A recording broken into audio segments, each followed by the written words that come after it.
राज्याभिषेक सोहळा ज्या राजानं पिढ्यानपिढ्यांचा उद्धार केला, ज्या राजानं शौर्यानं, ज्याच्या राजाच्या पराक्रमानं पिढ्यानपिढ्यांचा उद्धार झाला, खरं तर महाराजांचा जन्म ही गोष्ट जितकी महत्वाची आहे तितकीच महाराजांचा राज्याभिषेक सोहळा ही सुद्धा गोष्ट तितकीच महत्वाची आहे. महाराष्ट्राला एक असा सह्याद्री मिळणार होता जो शतकांना महाराष्ट्राची प्रगती दाखवणार होता. छत्रपती शिवाजी महाराज की, संभाजी महाराज की. महाराजांवरती आरोप केले गेले त्यावेळी जय म्हणणारी लोक का शांत बसली? आपल्या बापाला एकेरी नावात हाक मारल्यानंतर आपल्या अंगावरती काटा येतो ना. संभाजी राजांच्या नावाला या महाराष्ट्रात विरोध झाला. तुमची माझी नैतिक जबाबदारी नव्हती का हो? तुमचं माझं स्वतःचं अस्तित्व नव्हते का हो? अहो, ज्या राजाच्या नावानं आपल्या बापाचा श्वास या मातीमध्ये लिहिला गेला त्या राजावरती आरोप केला. औरंगाबाद नावाचं इथे एक शहर होतं, तिथं संभाजीनगर करण्यात आलं. मी कुठल्याही धर्माबद्दल जास्त बोलत नाही, पण एकाच वाक्यात सांगतो, नामांतर केलं. ताईंनो, त्या संभाजी राजांच्या नावाला महाराजांच्या मातीतच विरोध झाला.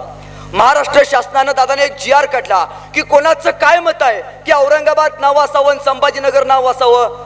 औरंगाबाद नाव असावं यासाठी महाराष्ट्रातनं 1.5 लाख फॉर्म गेले, पण छत्रपती संभाजीनगर असावं यासाठी महाराष्ट्रातनं फक्त 30,000 फॉर्म गेले. महाराजांच्या कसले मावळे आपण? लक्षात ठेवा, मारलं ज्यांनी संभाजी महाराजांना, अरे मारलं ज्यांनी संभाजी महाराजांना, करून अत्याचाराचा कहर त्याच औरंग्याच्या नावानं वसवलं होतं एवढं मोठं शहर. अरे सळसळू द्या रक्त तुमचं, सळसळू द्या रक्त तुमचं. दाखवा पुन्हा एकदा जिगर आणि छातीत ठोकून सांगा, औरंगाबाद नाही, छत्रपती संभाजीनगर, छत्रपती संभाजीनगर. ही सांगण्याची जिगर आहे ना, ही जिगर मराठ्यांमध्ये असली पाहिजे, तर महाराजांचे वैचारिक मावळे म्हणण्याचा अधिकार आम्हाला लाभतो. मी नेहमी सांगत असतो की छत्रपती शिवाजी महाराजांचं एक वाक्य होतं, हे राज्य व्हावं येतो कोणाची इच्छा? पोरांनो, कोणाची इच्छा? पोरांनो, कोणाची इच्छा? श्री म्हणजे कोण? श्री म्हणजे कोण? पोरांनो, मध्यंतरी नागराज मंजुळेचा एक पिक्चर आला होता मराठी, त्या पिक्चरचं नाव काय रे? सैराट. बरोबर आहे. सैराट मध्ये एक हिरोईन होती, त्या हिरोईनचं नाव काय? आर्ची. आर्ची कुठल्या गाडीवर येत होती? बुलेट नाही तर ट्रॅक्टर. बरोबर आहे. शिरडूनचा प्रसाद आहे बरं का. पोरांनो, आर्ची कुणाबरोबर पळून गेली? वर्षा.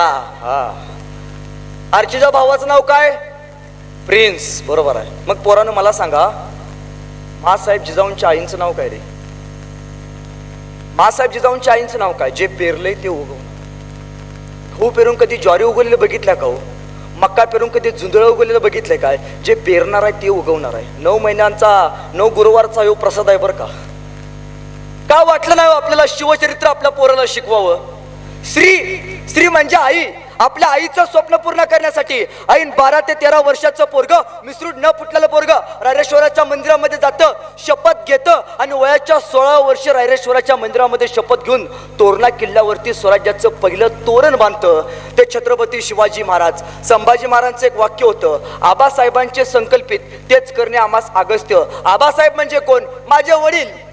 माझ्या वडिलांनी जो मला संकल्प घालून दिलाय तेच करणे मला भाग्य आहे. म्हणजे शिवाजी महाराजांचा आदर्श कोण आहे? त्यांची आई. संभाजी महाराजांचा आदर्श कोण आहे? त्यांचे वडील. मग आज आमच्या पोरांचा आदर्श कोण आहे? मध्यंतरी पुष्पा नावाचा पिक्चर आला. शिरडोनचं चांगलं चालणारं गडी सगळं लंगडं चालायला लागलं. झुके का नाही साला म्हणे. एखाद्या पोराला प्रश्न विचारला, गावातल्या घरात गेल्यावरती विचारायचं की बाबा तुझा आदर्श कोण आहे? ते पोरगा लगेच उठतं आणि म्हणतं शाहरुख खान माझा आदर्श आहे. ताईनं एखाद्या पोराला विचारलं की तुझा आदर्श कोण आहे, तर ते पोरगा लगेच उठतं म्हणतं सलमान खान माझा आदर्श आहे. दादा, शाहरुख खान तुझा आदर्श जरूर असू दे, जिम मध्ये 2 तास घाम गाळणारा शाहरुख खान दादा तुझा आदर्श जरूर असू दे, काचेच्या फ्रेम समोर उभारून शायनिंग मध्ये फोटो काढणारा सलमान खान दादानं तुझा आदर्श जरूर असू दे. शेतकऱ्याची पोरं किती आहेत? हात वरती करा. अख्खं गाव शेतकऱ्याचा, काय टेन्शन घेऊ नका. शायनिंग मध्ये फोटो काढणारा सलमान खान दादा तुमचा आदर्श जरूर असू दे. जिम मध्ये 2 तास घाम घालणारा शाहरुख खान दादा तुझा आदर्श जरूर असू दे. पण एक वाक्य नेहमी लक्षात ठेव की सकाळी 7 वाजल्यापासून संध्याकाळी 7 वाजेपर्यंत, सकाळी सूर्य उगवल्यापासून संध्याकाळी सूर्य मावळेपर्यंत 2 बैलांच्या पाठीमागं लाकडी नांगराचा हुंडा घेऊन शेताच्या या बांधापासून शेताच्या त्या बांधापर्यंत नांगरणारा आपला बाप पोरांना आपला आदर्श असला पाहिजे. आपला बापच आपला आदर्श असला पाहिजे. आणि शिवाजी महाराजांचं एक वाक्य होतं, स्वराज्यासाठी काय पण. महाराज म्हणायचे, मावळे तुमच्यासाठी काय पण. हल्ली आईनो पोरं कुणासाठी काय पण म्हणायला चालू झाली. म्हणजे जिनं 9 महिने पोटात सांभाळले, फाडून बाहेर काढले, तिचं काय नाही. 4 दिवस आयुष्यात आला की लोगो म्हणतो तुझ्यासाठी काय पण. आमच्याकडे कवी आहे बरं का, फार सुंदर त्याची कविता. तो असं म्हणतो, बाप काढलाच घराबाहेर, बाप काढलाच घराबाहेर, दारात रडते माय पण, बायकोला मात्र रोज म्हणालास तुमच्यासाठी काय पण. अरे लोकच पोटाला जन्माला यावं म्हणून हिने किती केलते नवस. इकडून तिकडून तिच्या नवसाला देव सुद्धा पावला आणि तुझ्यासारखा पोरगा तिच्या पदरामध्ये खावला. लहानपणी माय तुला शेतात न्यायची, लहानपणी ही माय तुला शेतात न्यायची. तुला ऊन लागू नये म्हणून स्वतःच्या पदराची सावली धरून राहायची. तुला भूक लागल्यावर तू जोर जोरात रडायचास, तुला भूक लागल्यावर तू जोर जोरात रडायचास. आणि माईचं दूध संपलं ना लेका तिचं रक्त सुद्धा ओढायचं. रक्त पिऊन पोचलास लेखा, रक्त पिऊन पोचलास लेखा, त्या रक्ताचा तरी ठेव मान. पवित्र अशा मातेचा करू नको अपमान. आता फक्त एक कर, दारातल्या माईला घरात तेवढा आण. या माझ्या दारातल्या माईला घरात तेवढा आण. किती दिवस जगणार आहे लेका झाडावरचे पिकलं पान. तू गोडदोड खा, पण म्हाताऱ्या माईला माझ्या शिळी भाकर तरी वाढ. आणि भाकर वाढताना जर तुझी बायको आडवी आली तर तिला घराबाहेर काढ. अरे बायको जाणारच नाही, मी तुला बॉन्डवर लिहून देतो. बायको जाणारच नाही, मी तुला बॉन्डवर लिहून देतो. आणि यदा कदाचित गेली तर मला येऊन भेट, मी तुला दुसरी करून देतो. तू आंधळा नाहीस, पांगळा नाहीस. तुझी तुलाच कळली नाही किंमत. नवरा माय बापाला सांभाळतो म्हणून घर सोडून जाण्याची कुठल्याच बायकोत नसते हिम्मत. अरे तुला वाघ बनवलंय माईनं, दुर्दैवानं तिला चुरलंय आता बायपण. खरा मर्द असशील तर माय आणि बापाचं दर्शन घेऊन म्हण, माय बाप हो तुमच्यासाठी काय पण, तुमच्यासाठी काय पण, तुमच्यासाठी.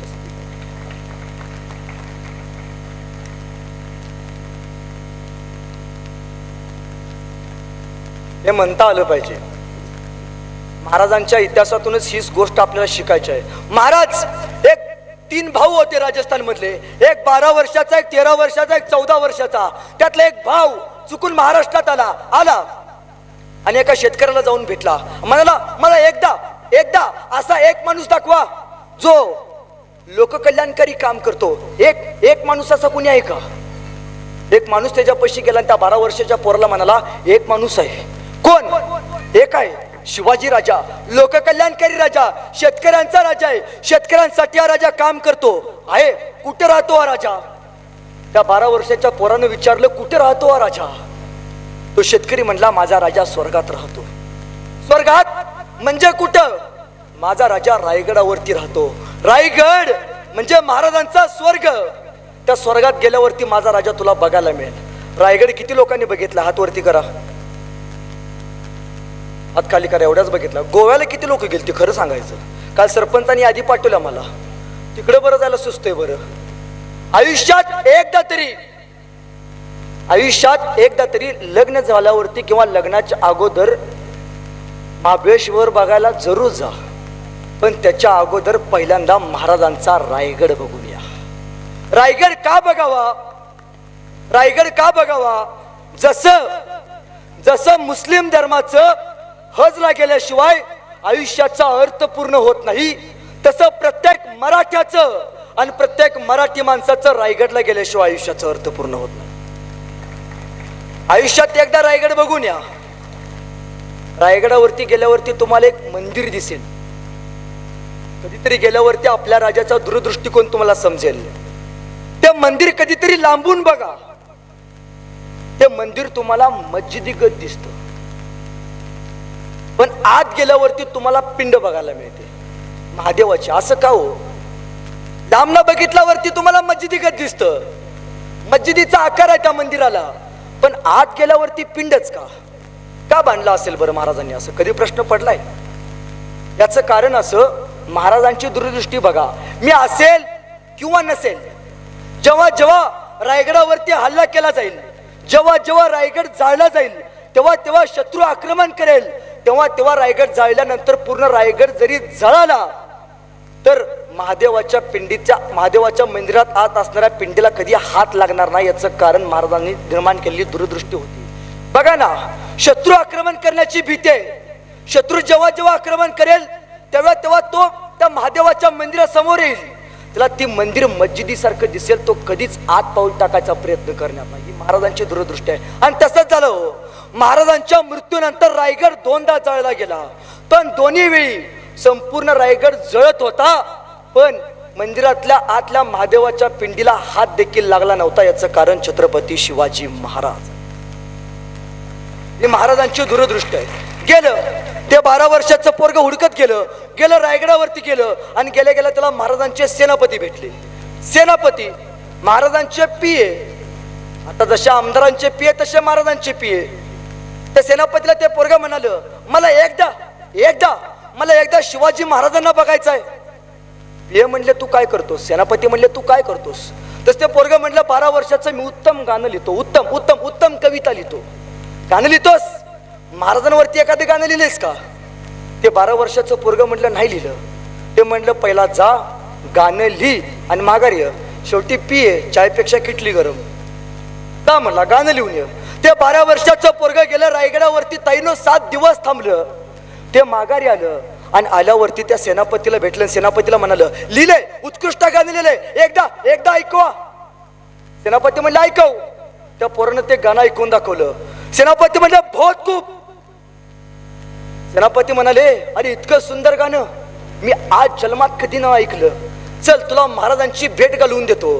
आणि त्या पोराला घेऊन 12 वर्षाच्या सेनापती राजांच्या समोर आले. ते गाणं आपण प्रत्येकानं ऐकले. ते गाणं प्रत्येकाच्या मोबाईलमध्ये, ते गाणं प्रत्येकाच्या ओठावरती. ते गाणं छत्रपती शिवाजी महाराज जिवंत असताना आले, राजांच्या समोरून उभा राहिले.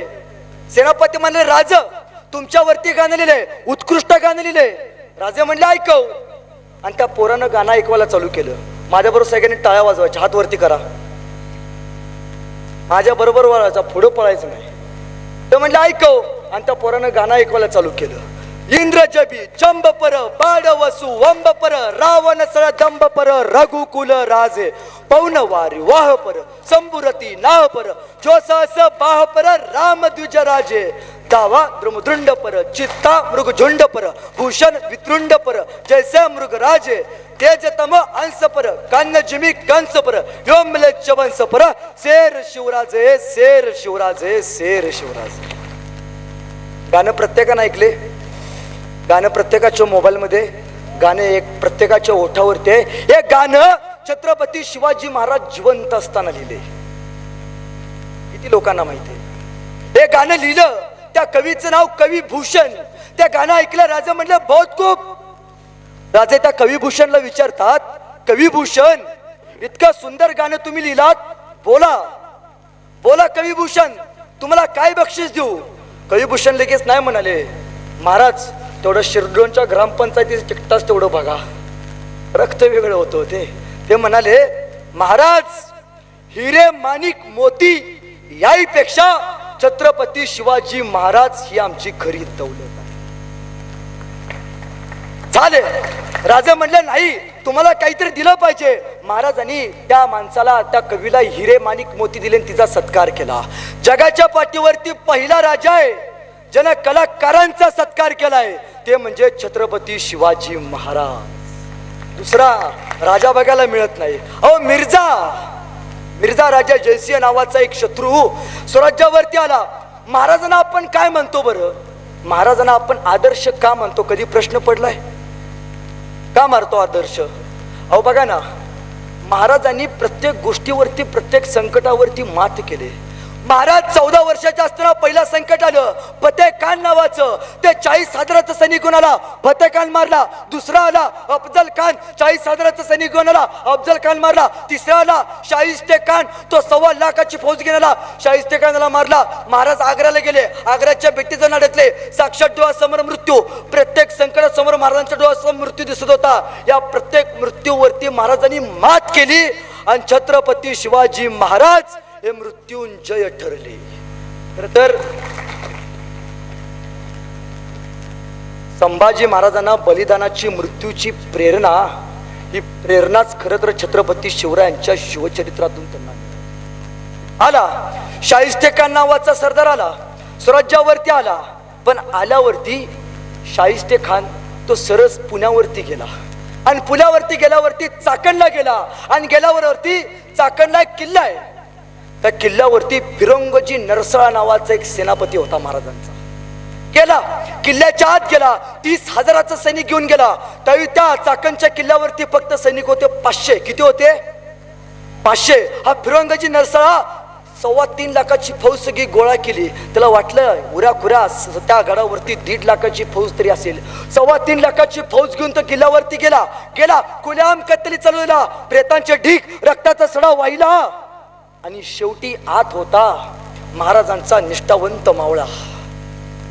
तो मावळा शर्ताची प्राण लावत होता. आत गेले आणि त्या शाहिस्ते खानानं आजूबाजूचा सगळा प्रदेश बघितला. महाराज शांत बसले. महाराज म्हणाले, फिरंगोजी नरसाळ निष्ठावंत, रयतेसाठी जगायचं, रयतेच्या कल्याणासाठीच मरायचं, हा ध्यास मनात पेरलेला मावळा. त्याचं ते शौर्य बघितलं आसमानी. शाहिस्ते खान थांबला आणि म्हणाला, कैसे है ये मराठे.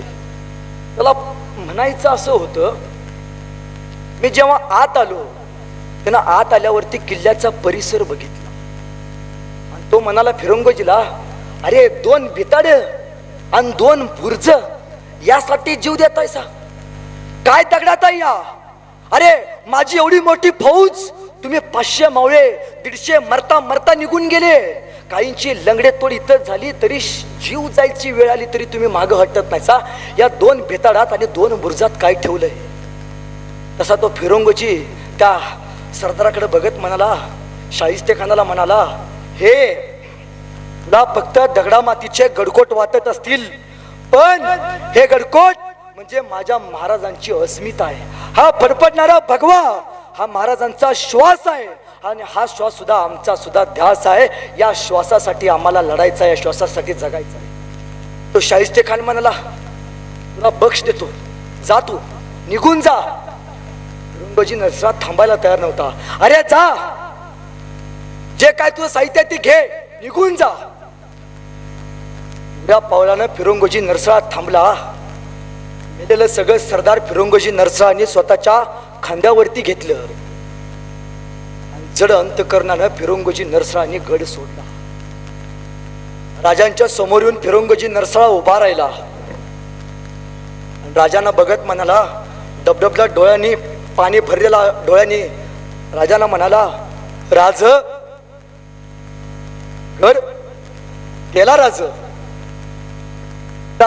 मरणाची शर्त लावली राज, पण या कम नशिब्यानं गड गमावला. राज तुम्ही शिक्षा द्या. तुमचा फिरंगोजी शिक्षा स्वीकारायला तयार आहे. या कम नशिब्यानं गड गमावला. राज गड हातातनं गेला. कारण दिलं नाही इथं आल्यावरती राजांना की राजे 500च मावळे होते, त्यांचं 1.5 लाखाच्या वरती सैनिक होतं, डिपॉझिट सुद्धा राहिलं नसतं. नाही हो, कारण देणं इतिहासात तुम्हाला बघायला मिळत नाही. राजा गड गेला, माझ्यामुळं गड पडला. राजाने फिरंगोजीला मिठी मारली आणि फिरंगोजीला राजा म्हणतात, रडता कसले? सह्याद्री झुंजायला शिकवतो, सह्याद्री लढायला शिकवतो, रडता कसले? फिरंगोजी शाहिस्ते खान 2 दिवसाचा पाहुणा आज आलाय, उद्या निघून जाईल, पण जाताना काय गड घेऊन जाईल? गड इथंच राहणार आहे, घेऊ की परत? सांगितलं नाही तुम्ही गड हरवलाय, तुम्ही गड गमावलाय, तुम्हाला काय शिक्षा देऊ, तुम्हाला शिक्षा ही सुनावतो नाही हो. आपल्या सैन्याचं मानसिक खच्चीकरण झालं तर त्या सैन्याला उभारी कशी द्यायची हे महाराजांचं चरित्र शिकवतं. महाराजांनी ती उभारी दिली. त्या प्रेरणेतून महाराजांचा एक एक निष्ठावंत मावळा तयार झाला.